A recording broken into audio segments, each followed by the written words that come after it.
মৰমৰ ছাত্ৰ ছাত্ৰীসকল আজি 15 দিনীয়া সহিকৰণ সমলৰ ক্লাছ 6 ৰ ইংৰাজী বিষয়ৰ এক্টিভিটি 5 এক্টিভিটি 6 আৰু এক্টিভিটি 7 আলোচনা কৰিবলৈ চেষ্টা কৰিছো তোমালোকে ভিডিওটো আৰম্ভণিৰ পৰা শেষলৈকে চাবা আৰু চেনেলটো সাবস্ক্ৰাইব কৰি লবা পৰৱৰ্তী ভিডিওবিলাক ইজিলি পাই থাকাৰ কাৰণে তোমালোকে স্ক্ৰিনত দেখা পাইছা এক্টিভিটি 5 ত কি কৈছে let's read the following lines given from the poem the rainbow এই ৰেইনবো নামৰ কবিতাৰ পৰা কিছু লাইন উঠাই দিছে আমাক ইয়াতে দিছে এই লাইনবিলাক পঢ়িব লাগে আৰু বুজিব লাগে এই নম্বৰত কৈছে boats sail on the rivers and ships sail on the seas ইয়াতে boats rivers ships and seas এইকেইটা শব্দ আন্ডারলাইন কৰিছে বক্সত কি কৈছে চোৱা all the underlined words above are naming words such a word used as a name of a person place or thing is called noun তাৰমানে এইবিলাক হল নাম বুজোৱা শব্দ এই নাম বুজোৱা শব্দবোৰক ইংৰাজীত কি বুলি কোৱা হয় নাউন বুলি কোৱা হয় তোমালোকে গম পোৱা এই কথাখিনি জনাৰ পিছত আমি কিছু প্ৰশ্নৰ উত্তৰ দিব লাগিব বি নম্বৰত কৈছে there are bridges on the rivers as pretty as you please ইয়াতে এই যে ইউ শব্দটো তোমাক কি কৈছে আন্ডারলাইন কৰিছে এই আন্ডাৰলাইন কৰাৰ অৰ্থটো ইয়াতে বুজাইছে তোমাক the word you is used in place of the reader of the person or a person such a word used instead of naming word or noun is called pronoun তাৰমানে U শব্দটো নাউনৰ পৰিৱৰ্তে ব্যৱহাৰ কৰা হৈছে মানে নাউন শব্দৰ নাউনৰ পৰিৱৰ্তে বা নামবাচক শব্দৰ পৰিৱৰ্তে বেলেগ কিবা ওয়াৰ্ড ইউজ কৰা যেনে কোৱা ইউ হি দে এনেকুৱা ধৰণৰ ওয়ার্ড বিলাকক pronoun বুলি কয় ঠিক আছে এইখিনি তোমালোকে জানাই ইয়াতে বুজাইছে তো সি নম্বৰত কৈছে but clouds that sail across the sky are prettier far than this এই যে prettier শব্দটো আছে এই prettier শব্দটো আন্ডারলাইন কৰিছে the word prettier in this line and pretty in the earlier line are describing words describing মানে ব্যাখ্যা কৰিছে কোন এটা বস্তুৰ গুণ দোষ এনেকুৱা বুজাব চেষ্টা কৰিছে a word that describes a person or a thing is called adjective তো ৰূপ গুণ দোষ এনেকুৱা ধৰণৰ শব্দবিলাক বুজোৱা শব্দবিলাক আমি কি বুলি কওঁ ইংৰাজীত adjective বুলি কওঁ তোমালোকে ইতিমধ্যে গ্ৰামাৰত শিকিছা ডি নম্বৰত কৈছে and builds a road from earth to sky is prettier far than this ইয়াতে এই যে build শব্দটো আন্ডারলাইন কৰা আছে আৰু is শব্দটো আন্ডাৰলাইন কৰা আছে এই আন্ডারলাইন করা শব্দটার অর্থ ইয়াতে কৈছে each of the underlined words expresses an action মানে অ্যাকশন মানে কি এটা কাম করা বুঝাইছে such a doing word or a saying word is known as a verb তার মানে কি কামবাচক বা ক্রিয়াবাচক কিবা কৰি থকা বুজালে আমি তাক ইংৰাজীত ভাৰ্ব বুলি কওঁ এই যে আমাৰ চাৰিটা এ বি সি ডি বুজালে এই বুজনিৰ ওপৰত ভিত্তি কৰি আমৰা এই টেবিলটো ফিল আপ কৰিব লাগিব তোমালোকে সন now let's find other words in the poem or that we know belonging to different word classes and write them in the table below এই যে আমার নাউন সব মানে আমার এই যে দা রেইনবো কবিতাটোত নাউন সম্পৰ্কীয় কিটা শব্দ আছে লিখিব লাগে pronoun লিখিব লাগে adjective লিখিব লাগে verb লিখিব লাগে কবিতাটোত যিকেইটা আছে আমি লিখিম ইয়াৰ পিছত কবিতাটোৰ বাহিৰেও কিছু শব্দ আমি যদি জানো ইয়াত আমাক লিখিবলৈ কৈছে 6 number activity so activity number 6 let's read the following two lines from the poem The Rainbow and see how the word bridges is used as different word class in each line তোমালোক so এই bridge শব্দটো ইয়াতে দুই ধৰণে ব্যৱহাৰ হৈছে ইয়াতো আছে ব্ৰিজ ইয়াতো আছে ব্ৰিজ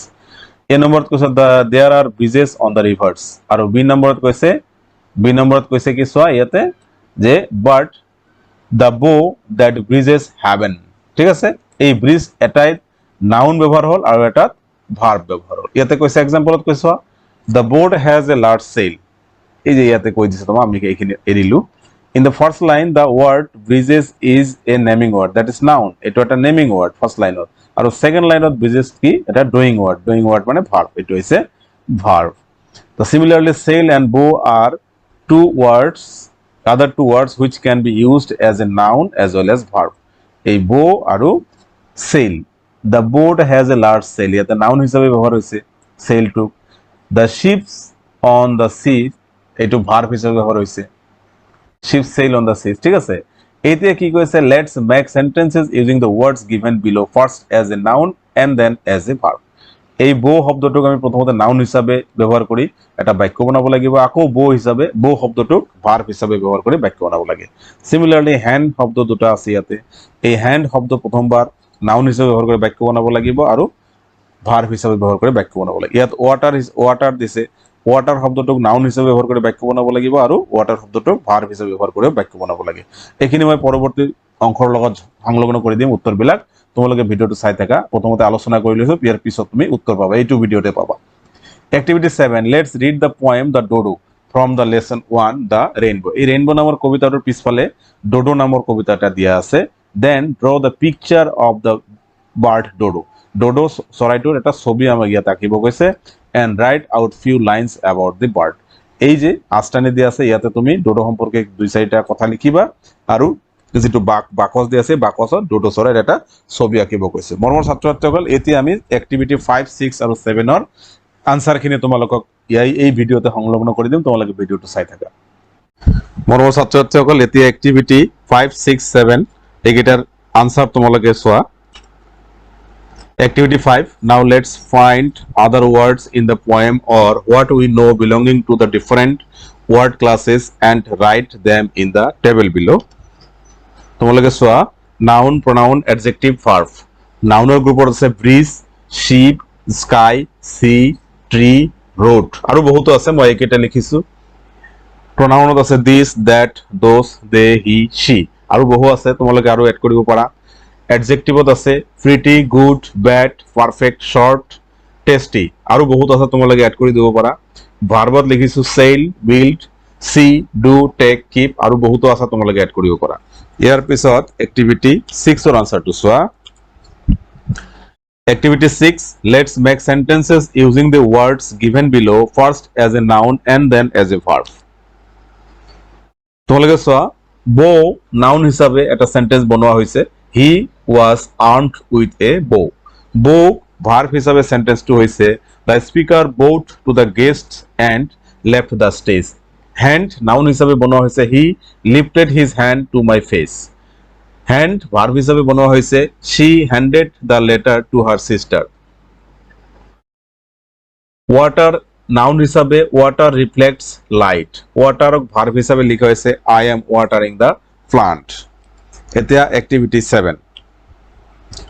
Activity 7ত কৈছে let's read the poem The Dodo from the lesson number 1 The Rainbow. Then draw the picture of the bird Dodo and write out a few lines about the bird. তোমালোকে ইয়াতে দেখা পাইছা few lines about Dodo. Dodo birds were flightless birds that were gray in color, about 3 feet tall and weighed 22 to 40 pounds. The dodo birds lived on the island of Mauritius. They had large hooked beaks. They were flightless birds because they really did not have any predators to fly away from the island. এতিয়া এইটো হল ডোডো বাৰ্ডৰ ছবি। তোমালোকক আঁকিবলৈ কৈছে, মই ইয়াতে ছবি copy paste কৰিছো এটা পিকচাৰ, তোমালোকে ছবিটো আঁকিবলৈ চেষ্টা কৰিবা। ইটো জাস্ট লাইক এ